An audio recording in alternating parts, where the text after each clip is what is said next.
This video introduces the installation steps for an assembled galvanized steel plate silo, providing everyone with an understanding of how such silos are installed. An assembled galvanized steel plate silo can be divided into three parts: the bottom, body, and top. The first part we install is the silo top. In the video, the technicians have marked many points on the already completed foundation to find the center point of the silo.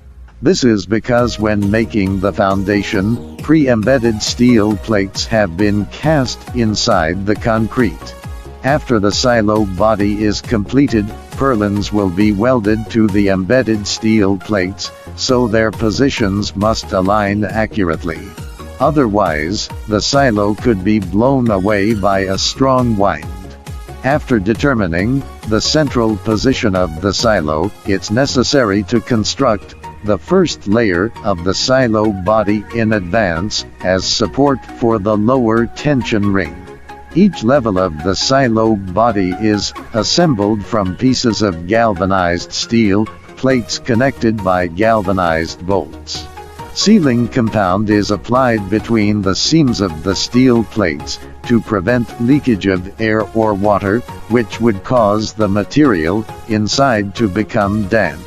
The lower tension ring is installed inside the first circle of steel plates, and is also connected using galvanized bolts to the silo body and purlins. At least 2 vertical purlins per plate are bolted through. After installing the lower tension ring, the upper tension ring position needs to be located. Since the silo top has an incline, this position is higher up and requires scaffolding assistance. Then the top purlins are installed, all of which are the same length, eliminating the need to consider concentricity between the upper and lower tension rings. Once all the top purlins are installed, the upper tension ring position is naturally fixed. The purlins act like bones, bearing the main load, while the silo top plates, made of galvanized steel, are installed outside the purlins for sealing purposes.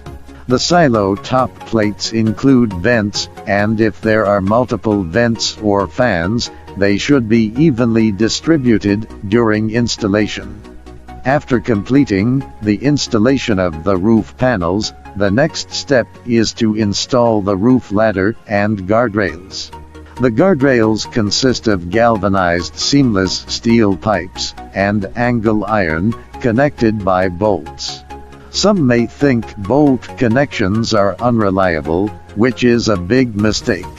Most steel structure workshops also use bolt connections, which are reliable and have strict implementation standards. Using an integral structure instead of bolt connections would challenge transportation and installation significantly. Welding methods would damage the galvanized layer of the galvanized steel sheets, thus compromising the anti-corrosion function of the surface. Once the silo top is installed, it's time to install the silo body. Starting from the single layer structure we currently have, we add layers downward one by one. Installation of the silo body requires auxiliary tools called chain blocks that are uniformly arranged around the circumference of the silo body.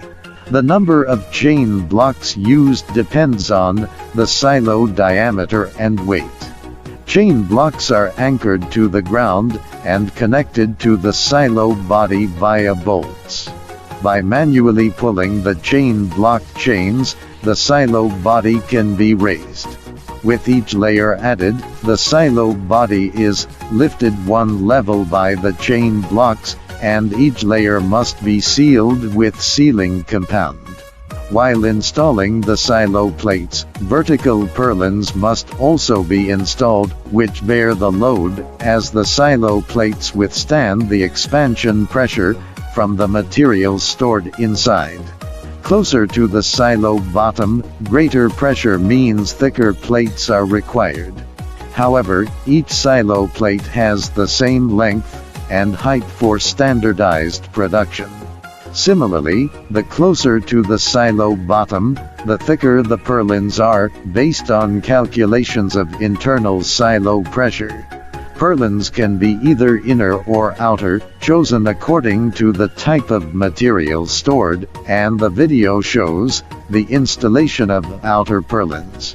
Additionally, silos can be cone bottom or flat bottom types. This video showcases a flat bottom silo. We recommend cone bottom silos for diameters under 11.9 meters and flat bottom silos for diameters exceeding 11.9 meters, or choose based on storage capacity, with 2,300 cubic meters as the dividing line. If the storage capacity exceeds 2,300 cubic meters, then use a flat bottom silo.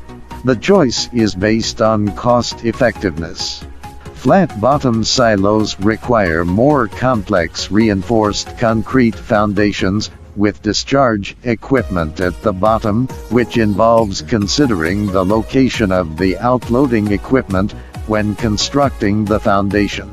If the upper surface of the reinforced concrete foundation is at the same height as the ground, a basement is needed below to install the outloading equipment.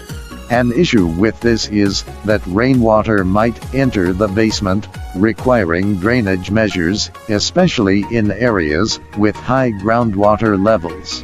Alternatively, the reinforced concrete foundation can be built above ground, usually 2.5 to 3.5 meters high, with piles driven into the ground beneath as necessary.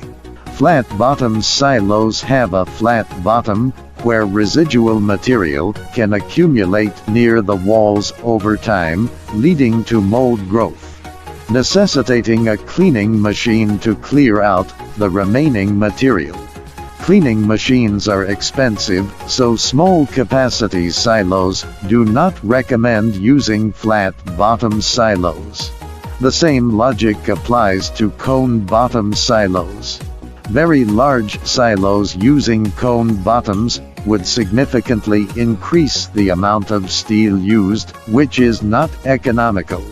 Proper selection achieves better cost effectiveness. During silo top construction, or after the silo is built, temperature sensors and level indicators can be installed. Commonly used level indicators include radar level indicators and rotary paddle level indicators, among others, such as admittance and weight and cable types.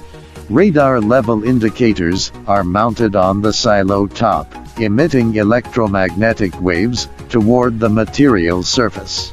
When these waves encounter the material, they reflect back, and the radar level indicator calculates the distance by measuring the time difference between transmission and reception. Using height information combined with the shape of the silo, it determines the volume corresponding to different heights, calculating the quantity of material within the silo. Rotary paddle level indicators are installed on the side walls of the silo, with one each at the top and bottom. They consist of continuously rotating blades that stop when contacting material, sending a signal to the PLC, indicating the silo is full. When the lower level indicator's blade does not contact material, it continues to rotate, signaling to the PLC that the silo is low on material. Temperature measurement uses multiple temperature sensing cables suspended from the top, straightened by weights at the bottom, or fixed at the silo bottom. The cables contain wire ropes, temperature sensors, and wiring, transmitting signals, while the wire ropes bear the tension. Temperature sensing cables penetrate the material internally, with a temperature sensing point at different heights, and multiple cables are arranged inside the silo, depending on its size for precise temperature measurement at various locations. That concludes today's introduction. You can also visit our website www.bidragonsilo.com to contact us for more information.